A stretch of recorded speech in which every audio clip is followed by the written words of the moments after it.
இது நடந்தபோது எனக்கு வயது 25. எனது 22 வயதிலேயே காதல் திருமணம் செய்து கொள்ள வேண்டிய சூழ்நிலை.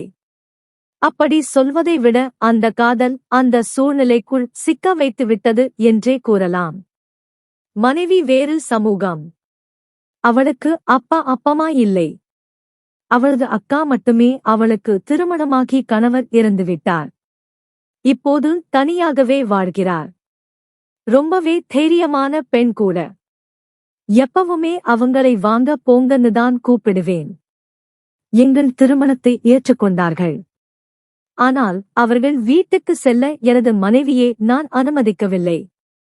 காரணம், என்னை நம்பி வந்தவளை எந்த சூழ்நிலையிலும் கைவிடக்கூடாது என்ற பயம். எனது 25 வயதில் 2 குழந்தைகளுக்கு தகப்பன் ஆகிவிட்டேன். குழந்தைகள் இருப்பதால் மனைவியின் அக்கா, அதாவது என் மச்சினிச்சி, எங்கள் வீட்டிற்கு வருவதும் நாங்கள் அவர்கள் வீட்டிற்கு போவதும் என்று ஆரம்பித்தது. எனது மனைவிக்கு குழந்தைகளே கதி என்று இருக்க, நான் வேலை என்று இருக்க காதலித்த போது இருந்த சுதந்திரம் காணாமல் போனது. அவளுக்கு குழந்தைகள் வீடு என்று அவள் வட்டம் சுருங்கியது. எனக்கு வேலை அழைச்சல் அதிகமானது. நிம்மதி போனது. பணம் என்ற ஒன்று இல்லாமல் உடலின் தேவை கூட வெறுப்புணர்வை கொடுத்து ஒதுக்கிவிட்டது. 2 குழந்தைகள் இருப்பதால் கொஞ்சம் உணர்வுகளை அடக்கி பொறுப்புடன் செயல்பட்டு வந்தேன். நல்ல அப்பாவாக நல்ல கணவனாக வாழ்ந்த என் வாழ்க்கை காலம் கடக்க கடக்க என் மனம் ஆறுதலாயிருக்க ஒரு அன்பை தேடியது. இதற்கு காரணம் எனது மனைவியின் பேச்சுவார்த்தைகள்தான். அவள் என் மீது வெறுப்புணர்வுடன் பேசி பேசி அவள் மீது வெறுப்பை உண்டாக்கினாள். அனைத்து பொறுப்புகளையும் நான் ஒருவனே சுமந்து அவர்களை சந்தோஷமாக தான் பார்த்து கொண்டிருந்தேன். அனைத்து பிரச்சனைகளையும் நான் ஒருவனே சமாளித்து வந்ததால் என்னால் அவளின் நியாயமான ஆசைகளை கேட்டு அவளுக்கு அதை செய்து கொடுக்க முடியாத அளவுக்கு குடும்பம் மற்றும் குழந்தைகளின் செலவுகளை தாக்க பிடிக்கவே சரியாக இருந்ததால் தவிர்த்து வந்தேன். ஆனால் அவள் தரப்பு நியாயத்தை மட்டுமே பேசி பேசி எனது தரப்பு சூழ்நிலைகளை புரிந்து வாழாமல் என்னை திருமணம் செய்து கொண்டுதான் நான் சீரழித்து வருவதாக கூறி கூறி அவளது வெறுப்புகளை காட்டி என்னுடன் இரவு உறவை கூட பண்ண வரவில்லை. நான் வீட்டுக்கு சென்றாலே என்னை கண்டாலே வெறுப்பான வார்த்தைகளை கக்கிக் கொண்டே இருந்தாள். எனக்கு அவள் மீதும் அவளின் சுயநலமான எண்ணங்கள் மீதும் வெறுப்பு வந்தது. ஆனால் குடும்ப தேவைகளை மட்டுமே பூர்த்தி செய்து வந்தேன். இப்படியே காலம் செல்லச் செல்ல என் மனைவியுடனான அந்த உறவு என்பதை வெறுத்துவிட்டது. நான் சில நாட்களில் சரக்கு அடித்துவிட்டு உடல் தேவைக்காக காசு கொடுத்தாவது யாரிடம் போய் விடலாமா என்றெல்லாம் யோசித்த காலம் இருக்கு. குடும்பம் மற்றும் குழந்தைகள் பற்றி நினைத்து அந்த எண்ணத்தை தூக்கி எறிந்துவிட்டு மீண்டும் இயந்திர வாழ்க்கை வாழ ஆரம்பித்து விடுவேன். இப்படியே சென்று கொண்டிருந்த போது மனைவிக்கும் எனக்கும் வாக்குவாதம் ஒற்றி அவளை அடித்தும் விட்டேன். பிறகு அதை நினைத்து நினைத்து என் மீதே எனக்கு கோபம் வந்தது.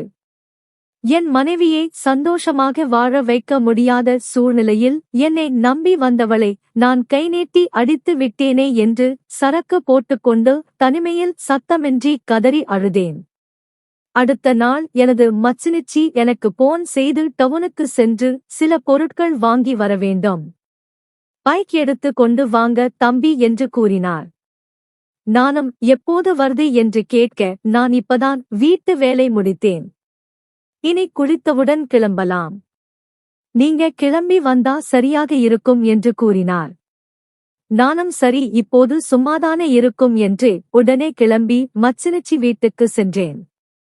10 நிமிடத்தில் சென்று விடக்கூடிய தூரம்தான் என்பதால் சீக்கிரம் சென்று விட்டேன். அவர்கள் வீட்டின் முன் வண்டியை நிறுத்திவிட்டு வண்டி அருகிலேயே நின்று கொண்டிருந்தேன். அப்போது வந்துட்டீங்களா என்று சத்தம் மட்டும் வந்தது. பாத்ரூமில் இருந்து நான் இப்போதுதான் குளிக்கவே வந்தேன். 10 நிமிடம் திண்ணையில் உட்காருங்கள், நான் குளித்துவிட்டு வருகிறேன் என்று சொன்னாங்க. நானும் சரிங்க என்று கூறிவிட்டு திண்ணையில் போய் அமர்ந்தேன். 10 நிமிடத்தில் குளித்துவிட்டு வெளியே வந்து என்னை பார்த்து வாங்க வாங்க, நீங்க லேட் ஆகணும்னு நினைச்சுக்கிட்டு கூப்பிட்டேன். கூப்பிட்ட உடனே வந்துட்டீங்களா? சரி இருங்க, துணி மாத்திட்டு வந்துடுறேன்னு சொல்லிட்டு வீட்டுக்கு உள்ளே போக, திண்ணையில் படியேறி நடக்க, அவள் நடந்த அண்ணனடை அழகும், அவள் முதுகில் இருந்த தண்ணீர் துளிகள் எல்லாம் என்னை ஏதேதோ பண்ணியது. அந்த நிமிட காட்சிகள் மட்டும் எனது எண்ணத்தில் ஆணை அடித்ததைப் போல பதிந்து கொண்டது. அவங்களைப் பற்றி நான் எப்பொழுதும் மரியாதையான உணர்வைதான் கொண்டிருந்தேன். அப்போது நடந்த நிகழ்வு அந்த மரியாதையை மாற்றிவிடும் என்று நான் எண்ணி பார்க்கவில்லை. அவள் டவுனுக்கு போக தயாராக சேலை அணைந்து கொண்டு பொருட்களை வாங்க பையை எடுத்து கொண்டு வெளியே வந்தாள். போகலாங்களா என்று கேட்க சரி என்று கூறி பைக்கை எடுத்து ஸ்டார்ட் செய்ய பின்னால் ஏறி அமர்ந்தாள். நானும் டவுனுக்கு போய் கடைவீதிகள் சுற்றி மச்சிலிச்சி வாங்க வந்த பொருட்களை எல்லாம் வாங்கிக் கொண்டு வீடு வந்து இறக்கிவிட்டு சரிங்க நான் கிளம்புறேன் என்று கூற இருங்க காபி குடிச்சிக்கிட்டு போகலாம். நீங்க வந்தபோதே காபி வச்சு கொடுக்க மறந்துட்ட என்று சொன்னாள். நானும் சரிங்க என்று கூறிவிட்டு திண்ணையில் அமர்ந்தேன். அவள் சென்று காபி போட்டு கொண்டு வந்து கொடுத்தாள். ஆனால் என் நினைவு முழுக்க அவளை அந்த மாதிரி பார்த்ததில்தான் நினைவு வந்து போனது. பிறகு அவள் தனது தங்கை குழந்தைகளைப் பற்றி நலம் விசாரித்துக் கொண்டிருந்தாள். நானும் முந்தைய நாள் நடந்த சண்டையை நினைத்து கொண்டு கோபமாக சரிங்க நான் கிளம்புறேன் என்று கேரி கிளம்ப இருங்க என்று கூறி தின்பண்டங்கள் மற்றும் பழங்கள் நிரம்பிய ஒரு பையை கொடுத்து கொண்டு போய் வீட்டில கொடுத்துருங்க என்று கூறினாள். நானும் வாங்கிக் கொண்டு கிளம்பி வீட்டுக்கு வந்து பையை கொடுத்துவிட்டு மனைவியுடன் வெறுப்பு வார்த்தைகளை வாங்கிக் கொண்டு மீண்டும் சரக்கடிக்க சென்றுவிட்டு எனது உடல் உணர்ச்சிகளை அடைக்கிட வழியின்றி கிடக்கும் எனது நிலைமையை எண்ணி எண்ணி மனதில் புழுங்கிக் கொண்டிருந்தேன். 2 மாதங்கள் சென்றது. என் ஆசைகளை எல்லாம் நிறைவேற்ற ஒரு பெண் தேவை. இறுதியாக ஒரு முடிவெடுத்தேன். இரகசிய உறவு. அப்படி வைத்துக் கொள்வதால் நம் வாழ்க்கை மற்றும் நிம்மதி கெடவும் கூடாது. அதே நேரத்தில் நம் பெயரும் கெட்டுவிடக்கூடாது. இதற்காக நாம் வெளியே யார்கிட்டையாவது போய் அவங்களால நமக்கு எந்த தொல்லையும் ஏற்படக்கூடாது. இப்படி பலவாறாக யோசித்து இந்த உணர்ச்சிகளை கட்டுப்படுத்த அப்படி யாரை தேர்ந்தெடுக்கலாம். அப்படி நாம் தேர்ந்தெடுக்கும் பின் நம் எண்ணத்தை கூறி அதற்கு மறுப்பு தெரிவித்தால் மறுபடியும் அவர்கள் முகத்தில் எப்படி முழிக்க முடியும்? ஆதலால் நம் அணுகுமுறையை மாற்றுவோம். அணுகுமுறையில் ஒத்துக்கொள்ளும் அளவுக்கு மனம் படைத்த பெண்ணாக யாரை நம்புவது என்ற குழப்பம் வந்தது. அப்படி சரி என்று கூறினால் அவர்கள் வாழ்க்கையும் பாதிப்படையக்கூடாது. அவர்கள் பெயரும் கெட்டுவிடக்கூடாது. அப்படி ஒரு பெண் யார்? இறுதியாக ஒரு பெண்ணை அணுகலாம் என்று முடிவெடுத்தேன். அது என் மச்சினிச்சிதான். அவளை பண்ண முடிவு செய்தேன். எனது மச்சினிச்சி நேர்மையானவர். கணவன் இல்லாத பெண். எனது வாழ்க்கையை சீரழிக்க நினைக்காத மனம் கொண்டவர். முக்கியமாக பக்தியில் பயமிக்கவர். தீய சக்தி உண்டு என்று நம்புபவர். எனது உணர்வுகளை புரிந்து கொண்டு எனக்கு ஒத்துழைக்க மாட்டார். மாறாக எனக்கும் என் மனைவிக்கும் உண்டான பிரச்சனைக்கு தீர்வை ஏற்படுத்த பேச்சுவார்த்தை வைப்பார். அது கண்டிப்பாக மிகப்பெரிய பூகம்பமாகும். ஆதலால் பிரச்சனைகளை ஏற்படும். அப்போது மீண்டும் எனது நிம்மதி கெடும். இதற்கு தீர்வு இவள் மூலம் எனது உணர்ச்சிகளை தீர்த்து கொள்ள வேண்டும். அதன்பின் என் பிரச்சனைகளை பற்றி கூறி அதற்கு தடை வராத அளவிற்கு கொண்டு செல்ல வேண்டும். எனது மனதில் உள்ள விஷயங்களை பகிர்ந்து கொள்ள வேண்டும். இதுதான் சரி என்று முடிவு செய்து அதற்காக ஸ்கெட்ச் போட ஆரம்பித்தேன். அவள் வயது 28. சாதாரண கிராமத்து அழகு கொண்டவர். என் மனைவியின் மேல் மிகுந்த பாசம் உண்டு. கணவர் இல்லை. கண்டிப்பாக உணர்ச்சிகளை அடக்கி வைக்க பக்தி மார்க்கத்தில் சென்று கொண்டு இருப்பவர். இவரே ஒரே முறையில் நம் ஆசைக்கு இணங்க சம்மதிக்க வைக்க வேண்டும் என்றால் பிளான் சரியாக இருக்க வேண்டும். அதில் எந்த இடத்திலும் சுதப்பல் கூடாது. எக்காரணம் கொண்டும் எனது மனைவியுடன் பிளான் சக்சஸ் ஆகும் வரை பேசவிடக்கூடாது. அதே நேரத்தில் எனது பேச்சிலும் செயல்பாட்டிலும் எக்காரணம் கொண்டும் நம்பிக்கையின்மை தோன்றிவிடக்கூடாது. இதற்கெல்லாம் ஒரே ஸ்கெட்ச் பிளான் அவசியம். தொடங்கி வைக்க முதலில் அவளுக்கு போன் செய்தேன். அவள் போனை அட்டெண்ட் செய்து சொல்லுங்க, எல்லாம் நல்லா இருக்கீங்களா? எல்லாரும் நல்லா இருக்கங்க நீங்க என்றேன். நானும் நல்லா இருக்கேங்க, உங்ககிட்ட பேசணும். வீட்டில் இருக்கீங்களா இல்ல வேலையில இருக்கீங்களா என்று கேட்டேன். நான் இப்பதான் வீட்டுக்கு வந்து நிக்கிறேன். மதியத்தோட வேலை முடிஞ்சிருச்சு. அத்த ரேஷன் கடைக்கு போயிட்டு வர சொன்னாங்க என்றாள். அவள் அவளது மாமியார் கூடதான் இருக்கிறாள். சொல்லுங்கன்னு கேட்டாள். அப்படிங்களா, இப்ப வரட்டுமா, நேர்லதான் பேசணும் என்றேன். சரி வாங்க என்றாள். நான் உடனே செல்லக்கூடாது என்று, நான் வர 1 மணி நேரம் ஆகுங்க, இப்ப வெளியில ஒரு சோலியா வந்திருக்கேன் என்றேன். சரி வாங்க என்று கூறி போனை வைத்தாள். நானும் அங்கே சென்று பேசும்போது குழம்பி விடக்கூடாது என்று தீர்க்கமான பேச்சுக்களை எண்ணங்களில் ஏற்றிக்கொண்டு 3/4 மணி நேரம் கழித்து பைக்கை எடுத்துக்கொண்டு அவள் வீட்டை நோக்கி செலுத்தினேன். மச்சினேச்சி வீட்டில் வண்டியை நிறுத்திவிட்டு திண்ணையில் சென்று அமர்ந்தேன். வீட்டுக்குள் இருந்து வெளியே வந்தவள் வாங்க என்று கூறி தண்ணீர் கொடுத்துவிட்டு காபி வைக்கட்டுங்களா என்று கேட்க, இல்லைங்க, இப்பதான் குடிச்சிட்டு வந்தேன் என்க. சரிங்க, நானும் இப்பதான் சாப்பிட்டு முடித்தேன் என்று கூறினாள். என்ன முக்கியமான விஷயங்க என்று கேட்டாள். உங்களுக்கு தெரிஞ்ச யாராவது பயந்த குணத்திற்கு தாயத்தை கட்டுவாங்களா என்று கேட்டேன். அவள் உடனே யாருக்குங்க, என்ன பிரச்சனை என்று கேட்டாள். நான் உங்க தங்கச்சிக்குதான் 2 மாசமா நான் வீட்டுக்கு போனாலே வெளிய போன்னு கத்தரா. வெறுப்பா பேசுறா. கெட்ட வார்த்தை பேசுறா. கேட்டது கேட்ட மாதிரி வாங்கி தரலனா பயங்கரமா கோபப்படுறா. அதுக்குதான் ஏதாவது தாயத்தை கட்டி பார்க்கலாம் என்று கூற, அவள் முகத்தில் ஒருவித பயக்கலத்துடன், என்னாச்சுங்க, எங்கேயாச்சு ரோட்டு முக்குல செருப்பு எதும் போடாம போனாளா என்று கேட்டாள். நான் தெரியலைங்க, ஏதாச்சும் அவன் கயிறு ஏதாவது கட்டணும். ஏதாச்சும் இடையறந்தா சொல்லுங்களேன் என்றேன். சரிங்க, நான் விசாரிச்சு சொல்றேன். நீங்க அவகிட்ட இத பத்தி எதுவும் பேசிக்க வேண்டாம் என்று அவள் கூறினாள். அப்போ நீங்க அவகிட்ட பேசுறீங்களா? கயிறு கட்ட கூட்டிட்டு போயிட்டு வந்துடுறேன் என்று கூற, ஐயையோ, இதை பத்தியோ நம்ம போற இடத்தை பத்தியோ எதுவுமே அவளுக்கு மட்டும் இல்ல, யாருக்குமே தெரியக்கூடாது. தெரிஞ்சா பழிக்காது. அதனால அந்த இடத்தை தெரிஞ்சாலும் அங்க நீங்க மட்டும்தான் போக முடியும். நீங்களே எப்ப போறீங்கன்னு எனக்கும் சொல்லாம தான் போக வேண்டும். அங்க என்ன சொல்றாங்களோ அது அப்படியே செய்ய வேண்டும் என்று அவள் கூறினாள். எனக்கு மிகவும் வசதியாக போய்விட்டது என்று நினைத்துக்கொண்டு, சரிங்க, நான் கிளம்புறேன், நீங்க விசாரிச்சு சொல்லுங்க என்று கூறிவிட்டு கிளம்பினேன். அவள் இரவு முழுவதும் தூங்கியே இருக்க மாட்டாள் போல காலை நேரமே போன் செய்திருக்கிறாள். நான் தூங்கிக் கொண்டிருந்திருக்கிறேன். அதனால் என் மனைவி போனை எடுத்து பேசினாள். நான் எழுதவுடன் என் மனைவி, என் அக்கா உன்னை டவுன் வரைக்கும் போகணுமா, வரச் சொன்னாங்க என்று கூறினாள். நானும் சரி என்று கூறிவிட்டு வெளியே செல்வதைப் போல ரெடியாகிவிட்டு வெளியே வந்து அச்சினச்சிக்கு போன் செய்தேன். அவளோ போனை எடுத்தவுடன் அந்த இடம் பத்தி சொல்லலாம்னு கூப்பிட்டேனுங்க.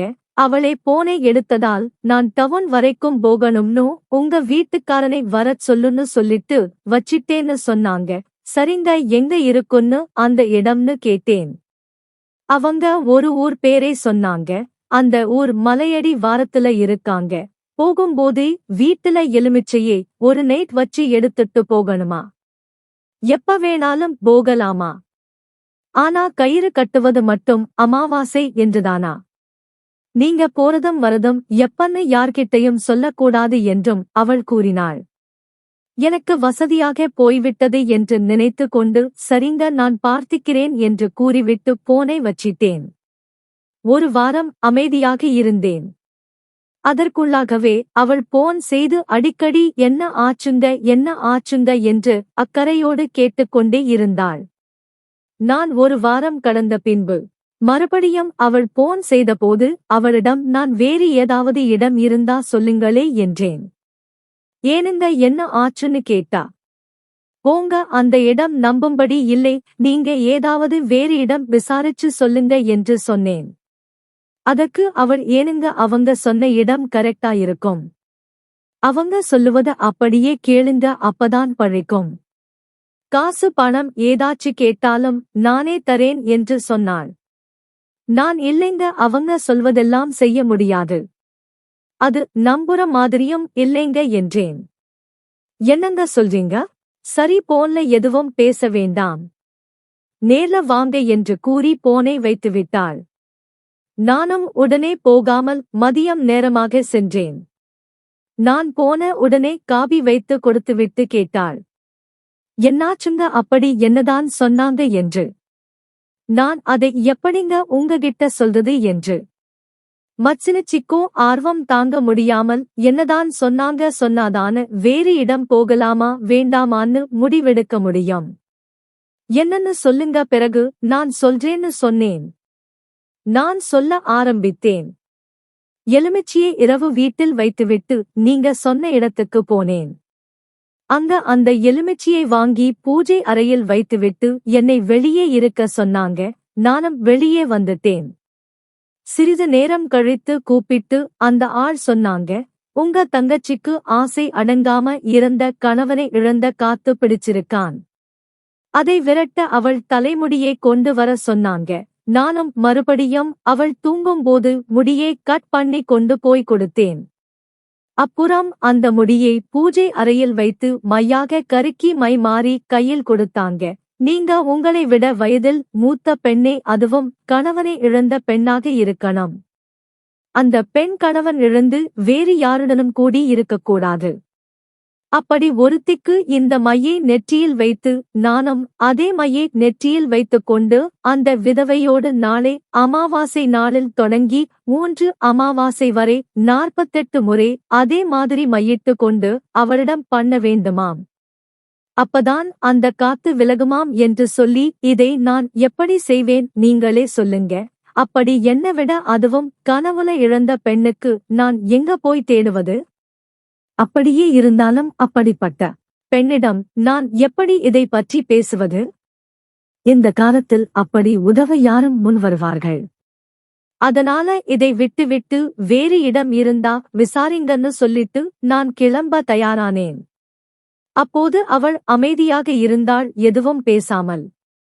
நான் நாளைக்கு அமாவாசைங்க, வேறு ஏதாவது இடம் இருந்தா கேட்டு சொல்லுங்க, நான் அந்த இடத்திலையாவது போய் பார்க்கிறேன் என்று கூறிவிட்டு அவங்க பதிலை கூட எதிர்பார்க்காமல் பைக்கை எடுத்துக்கொண்டு கிளம்பி வந்துவிட்டேன். அன்று வந்தவுடன் நான் சரக்கடித்துவிட்டு மனதில் படபடப்புடன் மச்சனிச்சி போனுக்காக காத்து கொண்டிருந்தேன். இரவு முழுவதும் தூக்கம் இல்லாமல் தவித்தேன். மறுநாள் காலையில் எழுது வெளியே வேலை விஷயமாக சென்று வருகிறேன் என்று கூறிவிட்டு வெளியேறியவன் மனதில் ஒவ்வொரு நிமிடமும் பதட்டமாக இருக்க பதட்டத்தை குறைக்க வாங்கி வைத்திருந்த சரக்கை அடித்தேன். பின்னர் அப்படியே மச்சநேர்ச்சி வீட்டுக்கு அருகே 2 கிலோமீட்டர் தொலைவில் நின்று கொண்டேன். சரியாக 10 மணி அளவில் அவரிடமிருந்து போன் வந்தது. எனக்கு போனை எடுக்கவே திக்கு திக்கு என்று அடித்துக் கொண்டது. தைரியத்தை வரவழைத்து கொண்டு போனே ஆன் செய்து பேசினேன். சொல்லுங்க என்றேன். ஏதாவது இடம் தெரிஞ்சுச்சுங்களாக என்றேன். நீங்க அந்த மையை எடுத்துட்டு வீட்டு வரைக்கும் வாங்க என்று கூறிவிட்டு போனை வைத்துவிட்டாள்.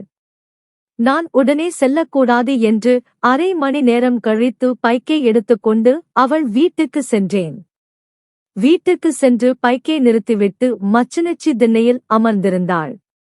நான் சென்று சற்று தள்ளி திண்ணையில் அமர்ந்தேன். காபி சாப்பிடுறீங்களா என்று கேட்டாள். நான் வேண்டாமங்க என்று கூறிவிட்டு ஏன் வர சொன்னீங்க என்று கேட்டேன். அதற்கு அவள் அந்த மையை கொண்டு வந்தீங்களா என்று கேட்டாள். ஆமாங்க, அதை தூக்கி வீசலாம்னு நினைக்கும் போதுதான் நீங்க போன் பண்ணி எடுத்துட்டு வரச் சொன்னீங்கன்னு சொன்னேன். சரி, அதை எப்படி எந்த நேரத்துல செய்ய வேண்டும்னு சொன்னாங்களா என்று கேட்டாள். நானும் சும்மா அமாவாசை என்று ஆரம்பித்து விட வேண்டும், அப்புறம் எந்த நேரத்திலும் செய்யலாமாம் என்று கூறினேன். அதற்கு மச்சனச்சு சரிங்க, நான் சொல்லுவதை முழுசா கேளுங்க, என்ன தப்பா நினைக்காதீங்க, அந்த மையை என் நெற்றியிலும் உங்க நெற்றியிலும் வச்சு விடுங்க என்று கூறினாள். நான் அதிர்ச்சியாக, என்ன சொல்லுறீங்க? உங்களோடு நான் எப்படி இதெல்லாம் வேண்டாங்க என்று சொன்னேன். அதற்கு அவள் கூறினாள், உங்களுக்கு ஒன்னும் தெரியாது. இதெல்லாம் அசால்ட்டா விட்டா பெரும் துன்பத்தை கொடுத்துவிடும். அதனால நம்ம 2 பேருக்கு மட்டும்தானே தெரியப் போகுது என்று கூறினார்.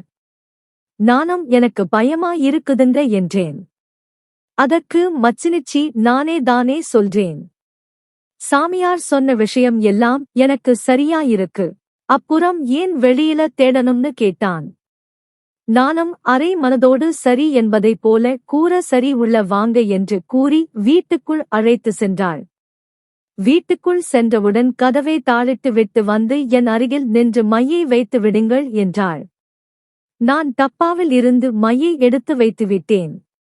எனக்கு நீங்கதான் வைத்துவிட வேண்டும் என்று கூற அவளும் சரி என்று கூறி மையை எடுத்து என் நெற்றியில் வைத்துவிட்டாள். பின்னர் என்ன செய்ய வேண்டும் என்று கேட்டாள். நான் 2 பேரும் இப்பவே அதை பண்ணணும் என்று கூற அவ கூச்சப்பட்டு தயங்கி நின்றாள். நானும் தயங்கியபடி நின்றேன். இப்படியே நின்றால் ஒன்னும் ஆகாதுங்க என்று அவளே கூச்சத்தை விட்டு கூறினாள். இத்தனை நாள் ஏக்கத்தை ஆசையை இனிமேலும் அடைக்க வைக்க வேண்டாம் என்று முடிவு செய்து அவள் இடுப்பில் கை வைத்து அவளை இழுத்து இறுகி கட்டிப்பிடித்து அணைத்தேன்.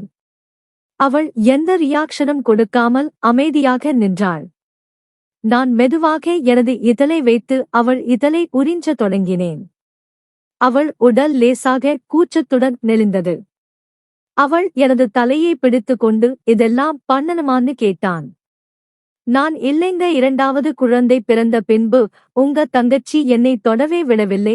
இப்போது உங்களை இப்படி பார்த்ததில் எனக்கு ஒரு மாதிரி ஆகுதுங்க, வேண்டானா சொல்லுங்க, நான் அப்படி பண்ணல என்று கூற என்னங்க சொல்றீங்க என்றாள். ஆமாங்க, அதனால்தான் நான் கொஞ்சம் உணர்ச்சி வசப்பட்டு அப்படி பண்ணிட்டேன் என்று கூறினேன். அதற்கு அவளோ சரிங்க, அதை பத்தி அப்புறம் பேசலாம். இப்போது உங்களுக்கு எப்படி பண்ணணும்னு தோணுதோ அப்படி எல்லாம் பண்ணுங்க என்றாள். நானும் என் ஆசைப்படி சந்தோஷமாக இருந்தோம். 3 அமாவாசை முடிந்தது. மச்சினிச்சி என்னிடம், இப்போ அவளுக்கு பரவாயில்லையா என்று கேட்டாள். சரியாகிருச்சு என்று சொன்னால் இவள் இனிமேல் அப்படி எல்லாம் இருக்க மாட்டாள் என்று. இல்லைங்க, அது வந்து இன்னும் 6 மாசம் அப்படி இருக்கணும் என்று சொல்லி இருக்காங்க அப்படின்னு சொன்னேன். அவள் ஷாக் ஆனாள். அவளுக்கு என்மேல் கொஞ்சம் சந்தேகம் வர ஆரம்பித்தது. மறுநாள் எனக்கு தெரியாமல் அந்த சாமியாரை பார்க்க சென்று உள்ளார். அதுக்கு அப்புறம்தான் இது எல்லாம் என்னோட பிளான் அப்படின்னு தெரிய வந்தது.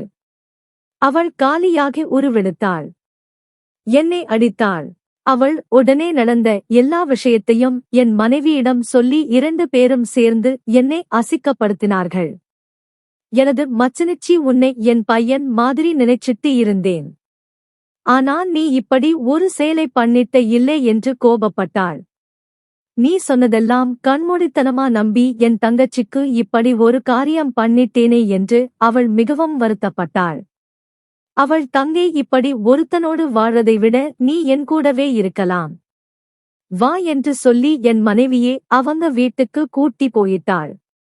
என் மனைவிக்கு அவங்க சமூகத்திலேயே பணக்கார மாப்பிள்ளையா பார்த்து 2வதாக ஒரு திருமணம் பண்ணி வைத்து அவள் இப்போது நல்லா வாழ்கிறாள். ஆனால் நான் தனிமரமா பண்ண தப்புக்கு தண்டனையை அனுபவிக்கிறேன். இதுல யார் மேல தப்பு? என்னை புரிந்து கொள்ளாத என் மனைவியா? இல்ல மனைவிக்கு துரோகம் பண்ண நானா? இல்ல என் மனைவியே என்னிடமிருந்து பிரித்து என் மச்சினிச்சியா என்று கமெண்ட்ல சொல்லுங்க. பெண்கள் மிகவும் தன்னம்பிக்கை கொண்டவர்கள். அவர்கள் நினைத்தால் ஆண்கள் செய்ய முடியாத காரியத்தையும் செய்வார்கள். உறவுகளை மதிக்க கற்றுக்கொள்ளுங்கள். நான் செய்த தவறுக்கு நான் வருந்துகிறேன்.